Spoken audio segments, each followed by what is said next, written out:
2025 সালের রমজান মাসের প্রথম রোজাটাতে এমনভাবে কাটবে আমি ভাবতেও পারি নাই। সারাদিন কান্না করতে করতে এই দিনটা চলে গেছে। আসসালামু আলাইকুম, কেমন আছেন সবাই? কি অবস্থা সবার? এটা ছিল রোজার দ্বিতীয় দিন। সকালে ঘুম থেকে উঠে আগে আমি বিছানার চাদরটা চেঞ্জ করে নিয়েছি, তারপর চলে গেলাম বারান্দায়।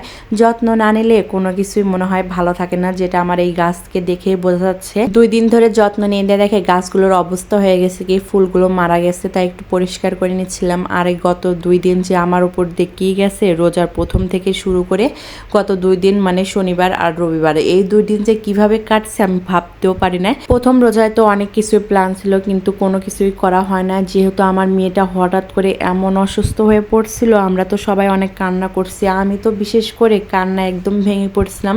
আমার মেয়েটা এমন করে কেন, এত পরিমাণে ও কান্না করছে, মানে শনিবার বিকাল থেকে রবিবার সারাদিন প্রচুর কান্না করছে। ওর কান্না থামানো মানে অসম্ভব হয়ে গেছিল, এমন একটা ব্যাপার হয়ে গেছিল। একেতে রোজার দিন ছিল, তারপর মেয়ের তো এরকম একটা অবস্থা, তাই আমাদের কারোর মন মেজাজ কোনো কিছুই ভালো ছিল না। দেখে প্রথম রোজায় কিচ্ছু করি নাই, মানে যে সন্ধ্যার দিকে একটু ভাত খাবো সেটাও মনে হয় গলা দিয়ে নামতেছে না, এমন এক অবস্থা হয়ে গেছিল আমার। এখন আবার কান্না চলে আসছে, আমার মেয়েটা এমন এক অবস্থা হয়েছিল। যাই হোক, আল্লাহর রহমতে এখন ভালো আছে, সুস্থ আছে। তাই রোজার তৃতীয় দিনে ভাবলাম কিছু ইফতারি বানায়, যেহেতু মেয়েটাও আল্লাহর রহমতে সুস্থ আছে, এখন ভালো আছে, খেলাধুলা করতেছে, তাই ভাবলাম কিছু একটু বানাই। প্রথমে আমি পেঁয়াজিটা মাখিয়ে পেঁয়াজিটা বসিয়ে দিয়েছি, আর এদিকে আমি একটু বেগুনি ভাজবো দেখে বেগুনি কেটে নিচ্ছিলাম। ভাবছিলাম প্রথম ইফতারি অনেক কিছু বানাবো, কিন্তু কোনো কিছু আর করা হয় নাই। আর আজকেও কোনো প্ল্যান ছিল না যে কিছু করব, তাও একটু টুকিটাকি করলাম। এখানে একটু আমি ডিমও কেটে নিচ্ছিলাম, ডিম দিয়ে বেসন দিয়ে একটু ভাজি করব।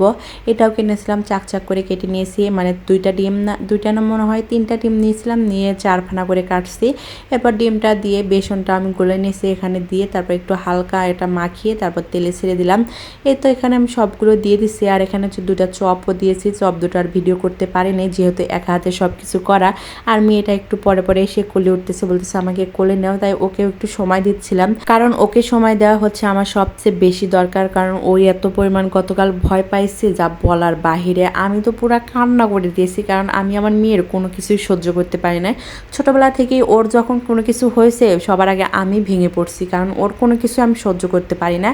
যাই হোক, আর ওর কিছু হইলে ও তো আমাকে কিছুতেই ছাড়বে না, এটাই সব বাচ্চারাই করে, মানে কিছু হইলে মাকে ছাড়তে চায় না। আমার মেয়েটাও একই, মানে কিছু হলে তো আমাকে ছাড়বেই না। এই তো অনেক কথাই বলে ফেললাম, সবাই আমার মেয়েটার জন্য অনেক দোয়া করবেন যাতে ও তাড়াতাড়ি আর একটু সুস্থ হয়ে যায়। এদিকে আমি সবগুলো ভেজে নিয়েছিলাম, আর একটু লো হিটে রাখছি যাতে ভিতর থেকে হয়ে আসে। আর এদিকে আমি বেগুনিগুলো দিয়ে দিয়েছিলাম যাতে সব কিছু একটু তাড়াতাড়ি হয়ে যায়, যেহেতু ইফতারের টাইমও চলে আসতেছে। আর সব কিছু রান্নাবান্না করতে অনেক সময় লাগে, মানে সেহরি রান্না করা, তারপর ইফতারি বানানো, সব কিছু করতে অনেক টাইম লাগে। আর যেহেতু চুলায় রান্না করা, তাই একটু দেরি হয়। এই তো আমার ডিমের চপগুলো হয়ে গেছে, আমি উঠিয়ে নিয়েছিলাম, আর ডিমের চপগুলো অনেক মজার হয়েছিল। আর এদিকে আমি বেগুনিগুলো আর ভাজা দেখাতে পারি নাই, কারণ আমার চুলা মানে গ্যাসটা চলে গিয়েছিলো।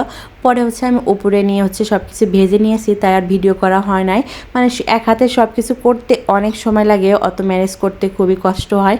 মানে এক হাতে ভিডিও করা, এক হাতে মানে রান্না বান্না করা একটু কষ্টই হয়, যেহেতু ব্লগ করি তাই সব কিছু একটু করার চেষ্টা করি, তাও এক হাতে অত করা হয় না। আর এদিকে একটা আমি জুস বানিয়ে নিয়েছিলাম, এখানে পুদিনা পাতা আর একটু আঙ্গুর ছিল, সেটাও দিয়েছি, পরিমাণ মতো একটু লবণ দিয়েছি, আর পরিমাণ মতো একটু চিনি দিয়েছি, দিয়ে এখানে ঠান্ডা পানি দিয়ে তারপর এখানে মিক্সড করে তারপর একটা ছাঁকনি দিয়ে এই জুসটা আমি ঢেলে নিয়েছি। এই জুসটা এত মজার, সবাই একবার ট্রাই করে দেখবেন, জুসটা অনেক মজার। এই তো সব কিছু ইফতারি, আজকের ইফতারি বেশি কিছু করে না, সিম্পলের মতো একটু করছি। আর আমার জামাই একটু মানে মুড়ি মাখাচ্ছে, এটা খেতে আমার ভীষণ মজা লাগে। আমার জামাই প্রতি বছরই বানায় এরকমভাবে, ও বানায় আমাকে দেয়, আমার কাছে ভীষণ মজা লাগে। ওর বানানোটা আরও বেশি মজা লাগে, অনেক মাখো মাখোভাবে বানায়, অনেক মজার হয় এভাবে সব কিছু দিয়ে মাখালে। আর আমরা বাঙালি ইফতারের সময় একটু ভাজা পুরি না হলে মনে হয় চলে না। সারা বছর যেমনভাবেই চলুক না কেন, রমজান মাসে সবাই একটু ভাজা পুরি, ভিন্ন রকম একটু আইটেম সবাই একটু পছন্দ করে।